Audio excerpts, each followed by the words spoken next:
कैसे हैं आप सब। उम्मीद करती हूँ आप लोग अच्छे होंगे। आज आपकी वर्कशीट नंबर 6 आई है, इसे अच्छे से लेबल कर लीजिए, डेट डाल दीजिए, क्लास, सब्जेक्ट, अपना नाम, अपने टीचर का नाम लिख लीजिए। आज आपकी साइंस की वर्कशीट आई है, तो इसे हिंदी मीडियम और इंग्लिश मीडियम दोनों में बनाऊंगी। आज हम लोग क्या पढ़ने वाले हैं, प्राणियों में पोषण।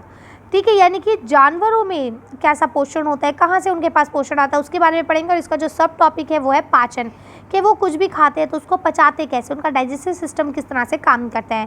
तो देखिए यहाँ लिखा है, निम्नलिखित चित्रों को ध्यान से देखिए और समझें।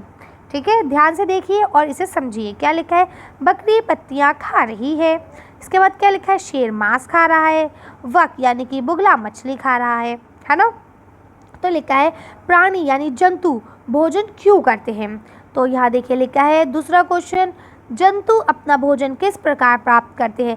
ये दोनों पहली ने सवाल पूछे हैं आपसे, तो अब पहली ने सवाल पूछे तो चलिए इसका हम लोग आंसर भी देख लेते हैं। तो देखिए पहला क्वेश्चन यहाँ पे जो आपका था उसका जवाब यहाँ से शुरू होता है, प्राणी अपना भोजन प्रत्यक्ष अथवा परोक्ष रूप से पौधों से प्राप्त करते हैं। कुछ प्राणी सीधे ही पौधों का भक्षण करते हैं, जैसे शाकाहारी कहते हैं, जबकि कई अन्य उन जंतुओं को अपने आप आहार बना लेते हैं, जैसे कि दूसरे जो आपसे छोटे होते हैं ना, जिन्हें हम मांसाहारी कहते हैं।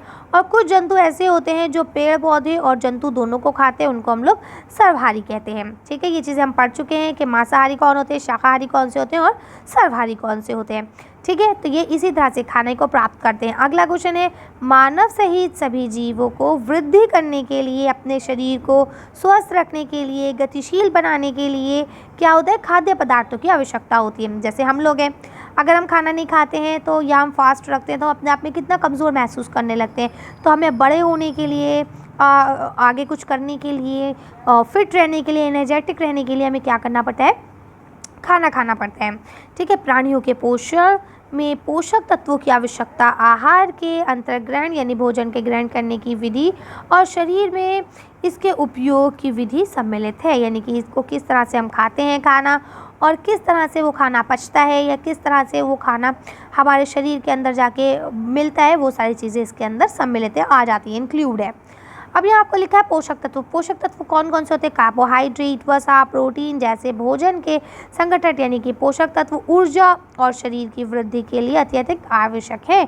यानी कि कार्बोहाइड्रेट, वसा और प्रोटीन, ये सारी चीज़ें हमारे लिए बहुत इंपॉर्टेंट है। परंतु भोजन के ये घटक जैसे कार्बोहाइड्रेट जटिल पदार्थ है। अनेक जंतु इन जटिल पदार्थों का उपयोग सीधे इसी रूप में नहीं कर सकते, इसीलिए उन्हें सरल पदार्थ में बदलने की आवश्यकता होती है। यानी कुछ चीज़ें डायरेक्ट नहीं खाई जा सकती हैं, उसको डायरेक्ट नहीं खा सकते, इसलिए उन्हें पहले सरल पदार्थ में बदला जाता है, उसके बाद उन्हें खाया जाता है। अब बात करते हैं पाचन की। तो लिखा है, जटिल खाद्य पदार्थों को क्या करते हैं, सरल पदार्थ में जो तोड़ने की प्रक्रिया होती है उसको ही हम पाचन कहते हैं। अब देखिए आपको प्रश्न उत्तर दिए गए हैं। तो पहला प्रश्न लिखा है, 3 जीवों के नाम लिखिए जो पौधे खाते हैं। तो चलिए इसका आंसर देखते हैं। तो आप इसका आंसर यहाँ से लिख सकते हैं, गाय, बकरी, घोड़ा, तीनों जानवर जो हैं ये क्या करते हैं, पौधे खाते हैं। तो आप इस तरह से लिख सकते हैं आसानी से, कोई बड़ी चीज़ नहीं है। और भी बहुत सारे जानवर हैं, लेकिन आपसे 3 पूछे गए इसलिए आप 3 का ही लिख देंगे। ठीक है, चलिए आगे पढ़ते हैं। अब यहाँ आपका नेक्स्ट क्वेश्चन जो है ये आपका फिलअप है। तो इसमें लिखा है, डैश तथा वसा का उपयोग ऊर्जा और प्रोटीन का उपयोग शरीर के लिए होता है। तो चलिए इसका आंसर देखते हैं। तो देखिए आप इसका आंसर ऐसे लिखेंगे, यहाँ पहले कार्बोहाइड्रेट जाएगा, कार्बोहाइड्रेट और वसा का जो है ऊर्जा के लिए उपयोग किया जाता है, जबकि प्रोटीन का जो है वो विकास के लिए किया जाता है, शरीर के विकास के लिए। ठीक है, कर लेंगे। चलिए अगला क्वेश्चन पढ़ते हैं। तो देखिए अब आपका यहाँ अगला क्वेश्चन लिखा है, पाचन से आप क्या समझते हैं। तो चलिए इसका आंसर देखते हैं कि हम पाचन से क्या समझते हैं। तो देखिए आप इसका आंसर यहाँ से लिखेंगे, भोजन के जटिल घटकों को सरल पदार्थों में तोड़ना ही पाचन कहलाता है। ठीक है, चलिए आगे बढ़ते हैं। अब देखिए यहाँ आपका लास्ट क्वेश्चन लिखा है, जंतुओं को पोषक तत्वों की आवश्यकता क्यों होती है।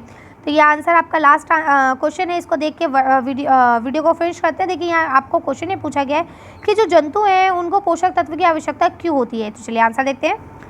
तो देखिए यहाँ लिखा है, जानवरों को शरीर के विकास की मरम्मत के लिए, कामकाज के लिए, एनर्जी के लिए भोजन की आवश्यकता होती है। कर लेंगे। चलिए तो आज की वर्कशीट को ये खत्म करते हैं। आज की वीडियो में बस इतना ही। अगर आपको मेरी वीडियो पसंद आई हो तो प्लीज़ इसे लाइक और शेयर करें। अगर अभी तक आपने हमारे चैनल को सब्सक्राइब नहीं किया तो प्लीज़ मेरे चैनल को सब्सक्राइब करें। Thank you for watching.